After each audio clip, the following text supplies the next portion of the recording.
Hi, this is Adam with Small Town Machine Shop. Let's do a quick video on some shop updates, stuff I've been doing in the shop. I've been sick for the last 10 days, but I'm rallying. I was back out in the shop today doing stuff. Don't worry, nothing major, just sick. So, doing a big shop reorganization, and sorry about the terrible lighting. First thing I did, let's move the big radial arm drill press. It was here in the middle. Shifted her over here. Nice little working area. I'm going to build a stand for the bigger drill bits in that area for this machine. So got that moved. That took a while. I moved all the wiring for it. Bring it around here, and sorry, the shop's a mess. I'm moving everything because I'm getting rid of a machine to bring 2 more machines in here. So I rearranged this area here. As you might remembered, the Hypermac was this way. Went this way with it because I never do through the headstocks stuff with it. Design your shop around the work you practically do. And I have 2 other lathes, so if I have to go through the headstock, I can go through on them. So I got the reed prentice moved over a bit. And people sometimes comment on the cleanliness of the wall behind the reed. I very rarely use cutting oil, and when I do, I take the 30 seconds it takes to wipe the wall down behind it. So that's why it's clean back there. I used to keep a piece of really thin, like the wood you make drawers, the bottom of the drawers out of, and then would throw it back there.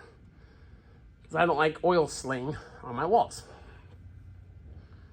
So this, I moved the shaper over, moved the focus, the lathe back there. I'm gonna move it, put a different toolbox back here. It's got a nice little tight working area for the work that these machines do. I have Big Blue back there for big stuff. So these smaller lathes, I can really tuck them in and still get to the shaper and stuff. So now let me bring you around to another part of the shop. Okay, next thing I did is I moved the Solberga back behind Big Blue. I use this drill a lot, so I wanted more room around it. That's why I moved it here. And because the 2D milling machine is going bye-bye. So I needed to get it out of the way anyway. So I brought it over here. This needs to run. I got to run a whole bunch of power stuff. I'm getting all the machines in place before I run all the power. That way I know where everything's going to land. So yeah. And then I moved the this guy, which we need to do some work to. Drill bit sharpener. I might leave it here and just throw a cloth over the back of the lathe when I actually use it.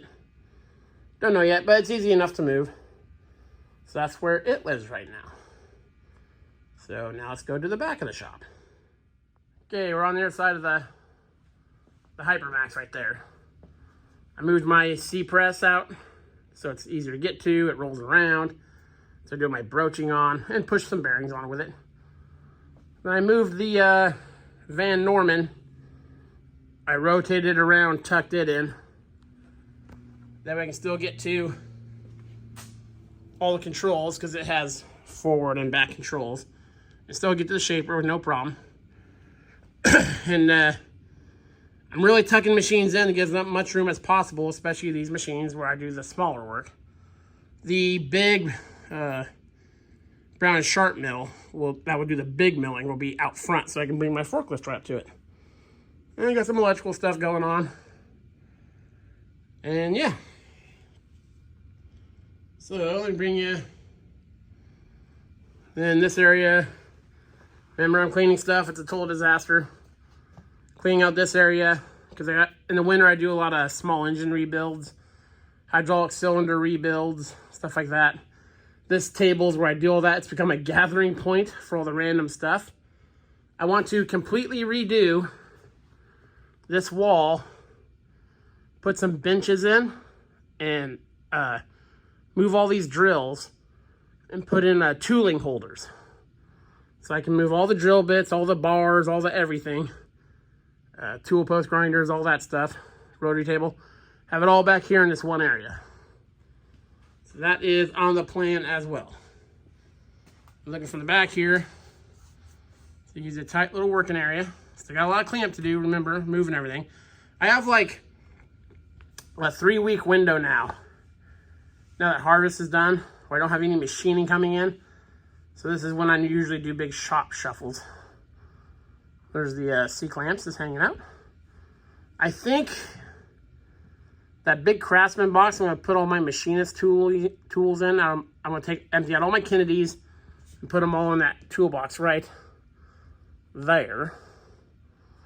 And I think that's going to go in this back corner. Because, you know, the lathe and the mill and everything's right here. Now tuck it out of the way. I'm trying to gain floor space. Because with the 2D mill going, I have 2 machines to bring in. One's the big Brown and Sharp. So then there's another one on the horizon.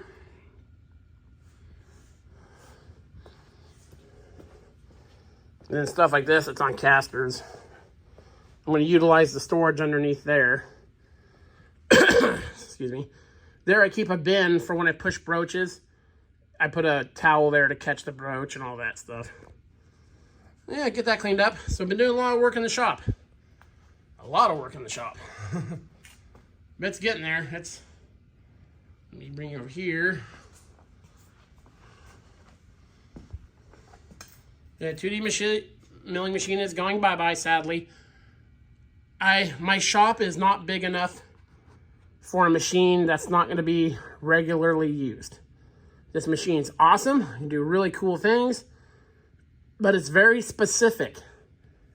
And for the space I have to be realistic about not having things that are just cool, but are productive. So, you know, that's part of growing up. So yeah, we got the big drill hanging out. I'm going to do the brazing this week on the gears. I'm just put a lot of stuff away. So that's what I've been up to the last days I've been able to be on my feet. But I'm snapping back. I actually feel pretty good tonight. Just got a cough. Once the cough goes away, then we'll be back in business. So, this is Adam with Small Town Machine Shop. Please comment, like, and subscribe, and thanks for watching.